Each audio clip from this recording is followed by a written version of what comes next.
জুড়িতে বন্যার্তদের মধ্যে ত্রাণ বিতরণ করেন বাংলাদেশ ছাত্রলীগের সাবেক সাধারণ সম্পাদক এস.এম. জাকির হোসাইন।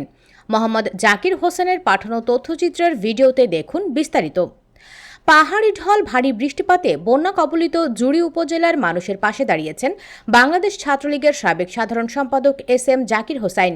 2022 সালে বন্যায় ক্ষতিগ্রস্ত মানুষের বাড়ি বাড়ি গিয়ে ত্রাণ বিতরণের যে টিম ছিল, সেই টিম নিয়ে 2024 সালের বন্যায় ক্ষতিগ্রস্ত মানুষের বাড়ি বাড়ি খাদ্য সামগ্রী নিয়ে বিতরণ করা হচ্ছে সেই টিমের মাধ্যমে। বিগত সপ্তাহব্যাপী চলা এই বিতরণ অনুষ্ঠানে উপজেলার জায়ফরনগর ইউনিয়নের শাহপুর, বেলাগাঁও, রাজাপুর, নিশ্চিতপুর, হেকিমপুর, দিগলবাগ, কানকৈরচক গ্রামে নৌকাযোগে সোমবার এসব খাদ্য সামগ্রী বিতরণ করা হয়। এর আগে পূর্ব জুড়ি, পশ্চিম জুড়ি ইউনিয়নের কয়েকটি গ্রামে বাড়ি বাড়ি খাদ্য সামগ্রী পৌঁছে দেওয়া হয়। সোমবার জায়ফরনগর, পশ্চিম জুড়ি ইউনিয়নের বন্যা কবলিত গ্রামগুলোতে এসব খাদ্য সামগ্রী বিতরণ করা হয়।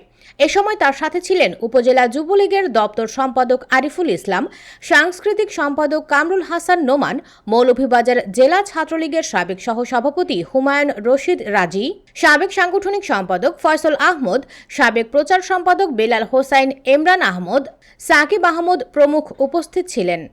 বৃহত্তর সিলেটের বন্যার পাশাপাশি আমাদের বড়লেখা জুড়ি এই দুইটি উপজেলায় বন্যায় আক্রান্ত হয়েছে, বন্যার পানিতে প্লাবিত হয়েছে। পাহাড়ি ঢল এবং প্রবল বৃষ্টিপাতের কারণে আমাদের জুড়ি নদীর পানি বৃদ্ধি পাওয়ার কারণে এবং সুরমা কুশিয়ারার পানি ঢাকালুকি হাওরে বৃদ্ধি পেয়ে এদিকে আসার কারণে আমাদের এই দুই উপজেলায় বন্যা হয়েছে। আমরা বিশেষ করে আমাদের এই জুড়ি উপজেলার এবং বড়লেখা উপজেলার যারা আছেন, ব্যক্তিগত পক্ষ থেকে মাননীয় প্রধানমন্ত্রী জননেত্রী শেখ হাসিনার পক্ষ থেকে মানবিক উপহার হিসাবে আমরা এই বন্যার্ত মানুষের পাশে দাঁড়ানোর চেষ্টা করছি।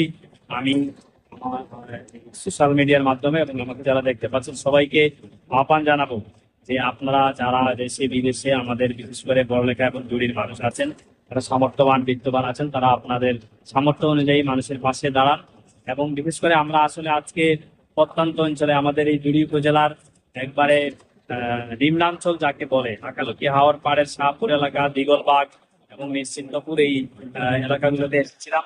এখানে আসলে মানুষ মানবতার জীবনযাপন করছে, তাদের ঘরে কোমর পানি, হাঁটু পানি, এরকম পানিতেও তারা বসবাস করছে। আবার এরকম আমরা দেখেছি একই ঘরের মধ্যে সেখানে আমরা দেখেছি যে গরু বাছুর আছে, সেখানে মানুষও পাশাপাশি বসবাস করছে।